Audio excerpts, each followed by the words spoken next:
Hello friends, स्वागत है आप सभी का अपने यूट्यूब चैनल फ्यूचर पॉइंट में। तो दोस्तों, आज के इस वीडियो में मैं बताने वाला हूं बिहार बोर्ड मैट्रिक परीक्षा 2026 के लिए संस्कृत का ऐसे क्वेश्चन जो बिहार बोर्ड में बार बार पूछे जाते हैं। तो इस वीडियो को शुरू से अंत तक देखिएगा, इस वीडियो को कहीं से स्किप मत कीजिएगा। और यदि दोस्तों अगर आप इस चैनल पर पहली बार आए हैं, चैनल को सब्सक्राइब कर लीजिएगा और वीडियो अच्छे लगेगा तो इस वीडियो को जरूर लाइक कीजिएगा। तो चलिए क्वेश्चन की ओर चलते हैं। तो दोस्तों, यहाँ पे आपका पहला क्वेश्चन है, शास्त्र मानवों को किसका बोध कराता है। आपका क्वेश्चन है, शास्त्र मानव को किसका बोध कराता है। तो याद रखिएगा, कर्तव्य और अकर्तव्य का बोध कराता है। किसका बोध कराता है? तो कर्तव्य और अकर्तव्य का बोध कराता है।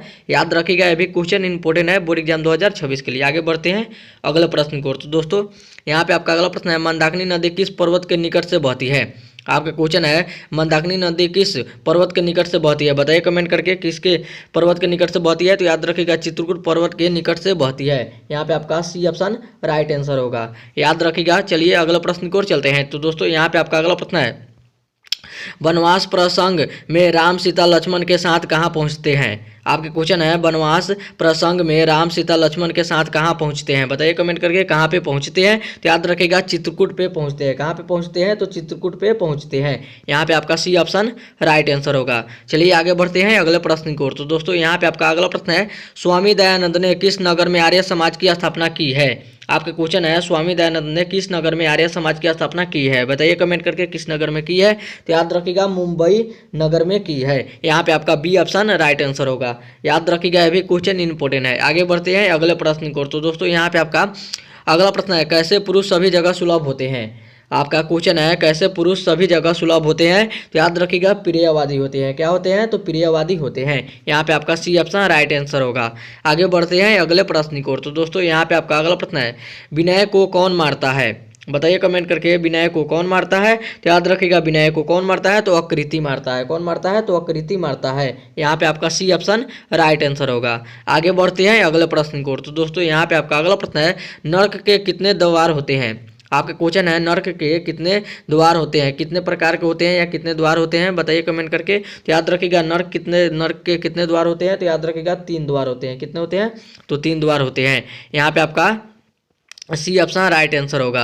आगे बढ़ते हैं अगले प्रश्न को। तो दोस्तों, यहाँ पे आपका अगला प्रश्न है, वनमाला भलावकर किस काल की संस्कृत कवियत्री थी। आपका क्वेश्चन है, वनमाला भलावकर किस काल की संस्कृत कवियत्री थी। बताइए कमेंट करके, किस काल की संस्कृत कवियत्री थी। तो याद रखिएगा, वर्तमान काल की थी। किस काल की थी? तो वर्तमान काल की थी।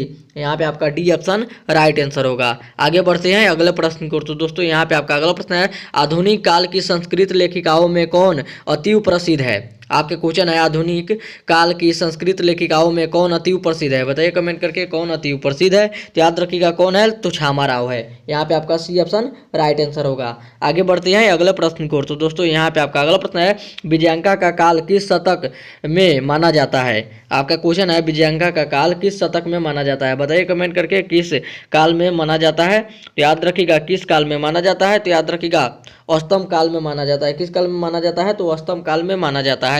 यहाँ पे आपका डी ऑप्शन राइट आंसर होगा। आगे बढ़ते हैं अगले प्रश्न को। तो दोस्तों, यहाँ पे आपका अगला प्रश्न है, बनावटी आलस्य दिखाकर कौन भोजन ग्रहण करते थे। आपका क्वेश्चन है, बनावटी आलस्य दिखाकर कौन भोजन ग्रहण करते थे।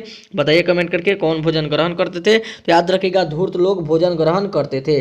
यहाँ पे आपका सी ऑप्शन राइट आंसर होगा। चलिए आगे बढ़ते हैं अगले प्रश्न को। तो दोस्तों, यहाँ पे आपका अगला प्रश्न है, आलस कथा अंतर्गत मिथिला में मंत्री कौन थे। आपका क्वेश्चन है, आलस कथा के अंतर्गत मिथिला में मंत्री कौन थे। बताइए कमेंट करके, कौन थे। तो याद रखिएगा, वीरेश्वर थे। कौन थे? तो वीरेश्वर थे। यहाँ पे आपका सी ऑप्शन राइट आंसर होगा। चलिए आगे बढ़ते हैं। याद रखिएगा, ये भी क्वेश्चन इंपॉर्टेंट है। आगे बढ़ते हैं अगले प्रश्न को। तो दोस्तों, यहाँ पे आपका अगला प्रश्न है, चारों वालसियों को कैसे बाहर निकाला गया। आपका क्वेश्चन है, चारों वालसियों को कैसे बाहर निकाला गया। तो याद रखिएगा, केस पकड़ के बाहर निकाला गया। यहाँ पे आपका सी ऑप्शन राइट आंसर होगा। आगे बढ़ते हैं अगले प्रश्न को। तो दोस्तों, यहाँ पे आपका अगला प्रश्न है, घर में लगी आग को देखकर कौन लोग पलायन हो गए। आपका क्वेश्चन है, घर में लगी आग को देखकर कौन लोग पलायन हो गए। बताइए कमेंट करके, कौन लोग पलायन हो गए। तो याद रखिएगा, धूर्त लोग पलायन हो गए और आलसी लोग उसी में रह गए। यहाँ पे आपका डी ऑप्शन राइट आंसर होगा। आगे बढ़ते हैं अगले प्रश्न को। तो दोस्तों, यहाँ पे आपका अगला प्रश्न है, सरस्वती का कुल गृह कौन सा महानगर था। आपका क्वेश्चन है, सरस्वती का कुल गृह कौन सा महानगर था। बताइए कमेंट करके, कौन सा महानगर था। तो याद रखिएगा, पाटलिपुत्र था। कौन था? तो पाटलिपुत्र था। यहाँ पे आपका सी ऑप्शन राइट आंसर होगा। आगे बढ़ते हैं अगले प्रश्न को। तो दोस्तों यहाँ पे आपका अगला प्रश्न है, धर्म की रक्षा किससे होती है। आपके क्वेश्चन है धर्म की रक्षा किससे होती है, तो याद रखिएगा सत्य से होती है। किससे होती है, तो सत्य से होती है। यहाँ पे आपका ई ऑप्शन राइट आंसर होगा। आगे बढ़ते हैं अगले प्रश्न को। तो दोस्तों यहाँ पे आपका अगला प्रश्न है, विदुर नीति किस ग्रंथ का वंश विशेष है। आपका क्वेश्चन है विदुर नीति किस ग्रंथ का वंश विशेष है, बताइए कमेंट करके किस ग्रंथ का वंश विशेष है। तो याद रखिएगा महाभारत का है। किसका है, तो महाभारत का है। यहाँ पे आपका बी ऑप्शन राइट आंसर होगा। चलिए आगे बढ़ते हैं अगले प्रश्न को। तो दोस्तों यहाँ पे आपका अगला प्रश्न है, शताब्दी क्रिया किस संस्कार में संपन्न की जाती है। आपका क्वेश्चन है, शताब्दी क्रिया किस संस्कार में संपन्न की जाती है, बताइए कमेंट करके किस संस्कार में संपन्न की जाती है। तो याद रखिएगा विवाह संस्कार में संपन्न की जाती है। यहाँ पे आपका बी ऑप्शन राइट आंसर होगा। आगे बढ़ते हैं अगले प्रश्न को। तो दोस्तों यहाँ पे आपका अगला प्रश्न है, भारत महिमा पाठ का द्वितीय श्लोक किस पुराण से संकलित है। आपका क्वेश्चन है, भारत महिमा पाठ का द्वितीय श्लोक किस पुराण से संकलित है। तो याद रखिएगा किस पुराण से संकलित है, तो भगवत पुराण से संकलित है। यहाँ पे आपका सी ऑप्शन राइट आंसर होगा।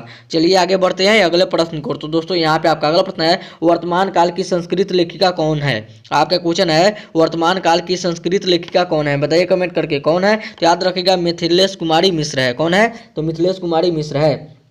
यहाँ पे आपका बी ऑप्शन राइट आंसर होगा। और ये था आपका वीडियो का लास्ट क्वेश्चन। उम्मीद करते हैं यह वीडियो आप सभी को बहुत ही अच्छा लगा होगा। तो इस वीडियो में जाते जाते इस वीडियो को जरूर एक लाइक कर दीजिएगा और चैनल पर नए चैनल को सब्सक्राइब जरूर कीजिएगा। तब तक मिलते हैं अगले वीडियो में, तब तक bye bye, thank you for watching. मिलते हैं अगले वीडियो में।